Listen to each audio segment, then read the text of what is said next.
Xin chào cô bác anh chị và các bạn. Hôm nay mình chia sẻ món bánh mì sữa nhân dừa.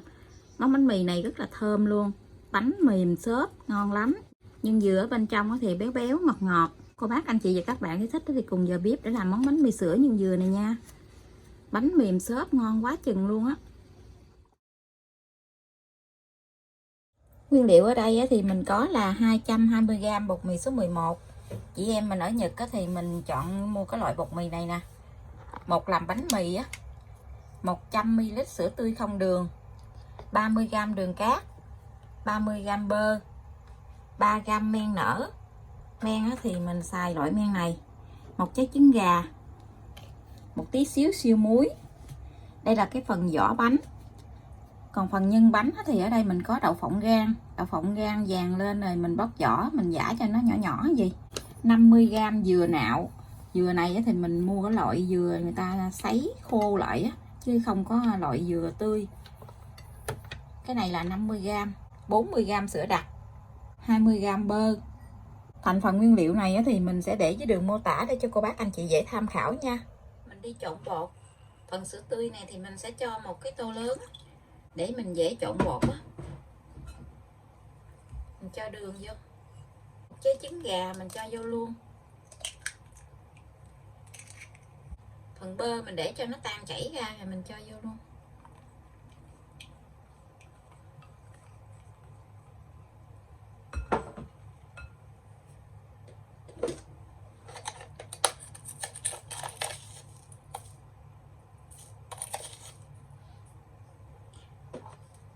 Một phần tư muỗng cà phê muối, khoảng 3g.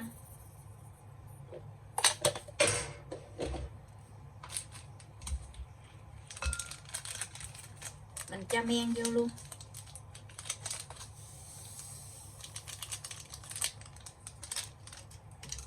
Mình khuấy đều cái hỗn hợp này lại.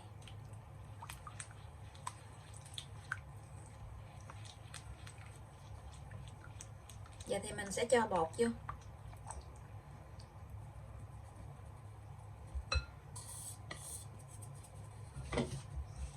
Mình trộn cái phần bột này lại thành một cái khối mịn nha.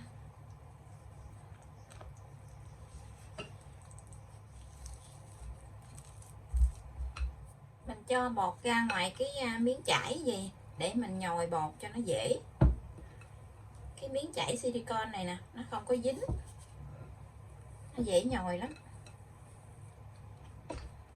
Mình rửa tay sạch rồi mình nhồi bột bằng tay nha. Bột mình mới nhồi thì nó hơi nhão một tí xíu, nhưng mình nhồi hồi thì nó sẽ vừa tay. Còn cô bác không có nhồi quen thì mình cho tí xíu bột khô thôi nha. Mình đẩy cái bột xa ra rồi mình kéo lại. Cứ đẩy xa ra rồi mình kéo lại. Cái bột nhồi tí xíu rồi thì nó rất là vừa tay luôn, chứ nó không có bị dính. Bột của mình mềm gì nè, cái bánh nó mới mềm. Còn mình để cái bột khô quá thì tí xíu nữa cái bánh của mình khi nguội lại nó sẽ bị cứng. Bột của mình nhồi đã được 10 phút. Khi mà mình kéo cái phần bột này ra, kéo mỏng ra gì mà cái bột mình không có bị đứt như vậy là được nha. Bột nó rất là mềm luôn. Mình kéo ra gì mà nó không có bị đứt nè. Như vậy thì mình sẽ xoa tròn cái bột lại.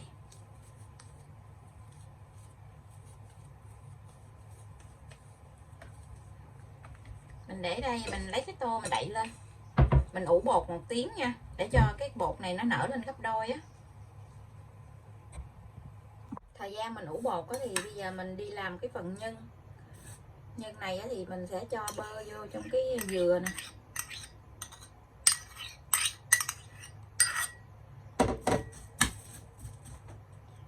Sữa đặc mình cũng cho vô luôn. Mình không có dùng đường, mình chỉ dùng sữa đặc thôi.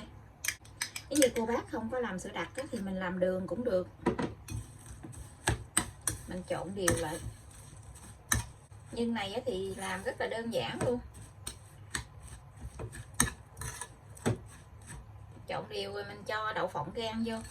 Đậu phộng thì mình ăn nhiều thì mình cho nhiều, còn ăn ít thì mình để ít. Mình trộn gì là được rồi nè. Rất là thơm luôn á. Cái nhân này là ăn lên ký lắm luôn nè.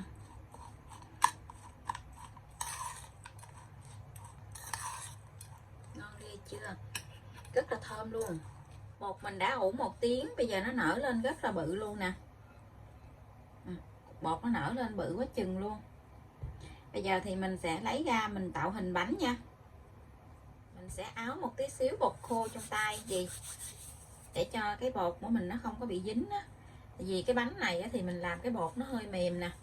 Mình nhồi cái bột lại cho nó dỡ hết bột khí bên trong.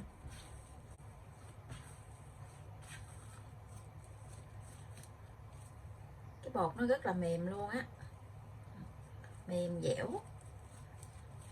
Bây giờ thì mình sẽ chia cái bột này ra làm 8 phần nha. Nếu như cô bác làm bánh bự thì mình chia ra làm 6, còn làm bánh nhỏ thì mình chia ra làm 8.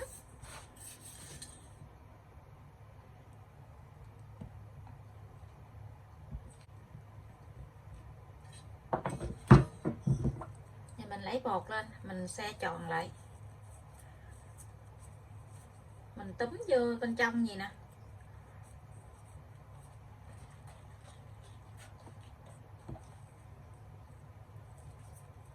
Xe hết cái phần bột này phải tròn lại. Mình lấy cái màng bọc thực phẩm mình đậy lại để cho cái bột nó không có bị khô á.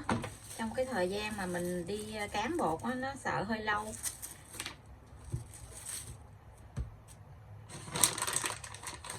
Mình cho một tí xíu bột khô ở bên ngoài gì để mình đi cán bột. Rồi mình cán cái bột ra chiều dài nha. Cán cái phần bột này ra.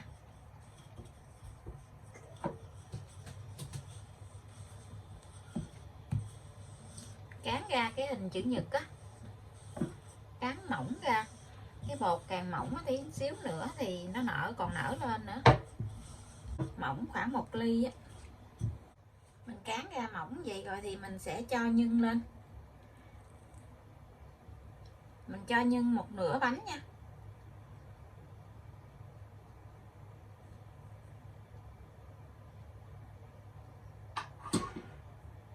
Cho lên 1/2 bánh thôi, còn phần nửa này thì mình sẽ tạo hình. Tạo hình lưới thì mình lấy cái dao á, mình gọc một đường như vậy, mình cắt theo kẻ gì nè. Tí xíu nữa mình úp qua thì nó giống cái lưới á. Mình xen kẽ để mình cắt gì nè.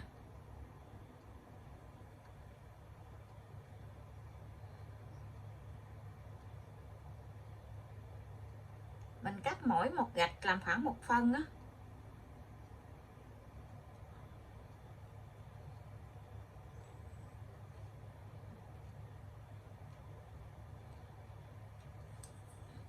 Mình cắt xong rồi thì mình lấy bột bên này mình đắp qua. Mình đắp qua bên phần nhân. Rồi mình đè hết cái mép bột lại nè. Mình đè hết cái mép bột, phần bột này nè, bên xung quanh đó. Mình đè lại. Như vậy thì mình đã có một cái bánh này nè. Tí xíu nữa nở lên đó thì cái phần này nó có cái đường gạch lưới nhìn đẹp lắm. Và bây giờ thì mình cho vào trong cái khay nướng luôn nha. Mình sẽ tạo hình thêm một cái nữa nha. Mình cán cái bột ra. Và mình cho nhân lên 1/2 của cái bánh.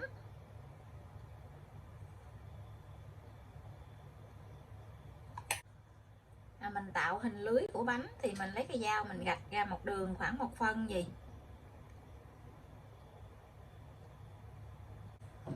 Bây giờ thì mình sẽ lấy cái phần lưới này mình đắp qua bên cái phần nhân. Mình đè mấy cái mép bánh lại, đè mấy cái mép bánh xung quanh này nè, mình đè lại để cho nó sát lại tí xíu nữa mình nướng nó không có bị bung ra.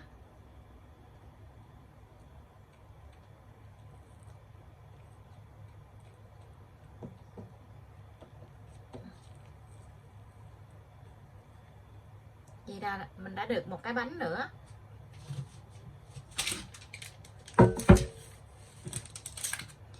cho lên cái cây nướng luôn. Cái bánh này tí xíu nó còn nở lên nữa nè. Và tiếp tục thì mình sẽ làm hết cái phần bánh này nha. Mình tạo hình bánh xong, bây giờ thì mình sẽ lấy cái màng bọc thực phẩm mình đậy lên. Mình ủ bột thêm 20 phút nữa nha. Mình đậy cho nó kín lại nha. Mình đã để bánh nghỉ hết thời gian rồi, bây giờ thì mình sẽ quét một lớp sữa tươi không đường lên. Hoặc là trứng á, mình quậy một trái trứng để mình quét lên cũng được. Hôm nay thì mình sẽ quét sữa tươi không đường. Quét đều lên trên mặt bánh nha.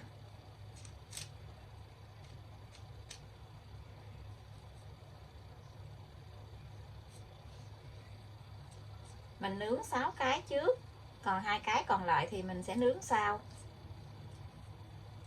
Vì cái khuôn này nó không có vừa để mình nướng hết 8 cái.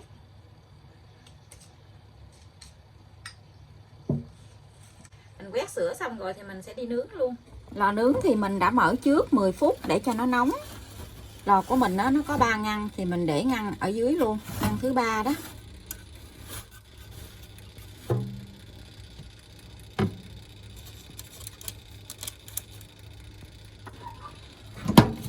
Mình nướng nhiệt độ là 170 độ C, mở 2 lửa. Thời gian nướng là 25 tới 30 phút. Mình canh khi nào bánh của mình nó vàng mặt là được nha.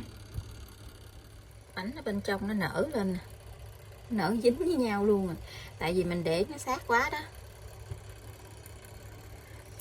Bánh của mình đã nướng xong, vàng luôn, quá chừng ngon, thơm quá chừng thơm luôn á. Bây giờ thì mình lấy bánh ra nha. Đây nè.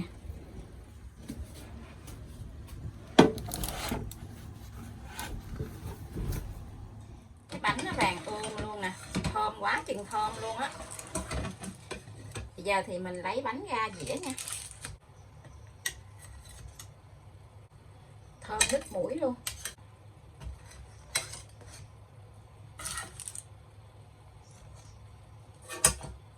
Bánh mì sữa nhân dừa của mình đã làm xong. Cái bánh nó rất là mềm luôn, nhưng ở bên trong thơm lắm luôn á. Cô bác, anh chị và các bạn thấy thích nó thì cùng vào bếp để làm món bánh mì sữa nhân dừa này nha. Cách làm này cũng rất là dễ nữa. Bây giờ thì mình xin chào tạm biệt. Hẹn cô bác, anh chị và các bạn lại video tiếp theo. Cảm ơn cô bác, anh chị và các bạn đã xem video của mình. Xin chào và hẹn gặp lại.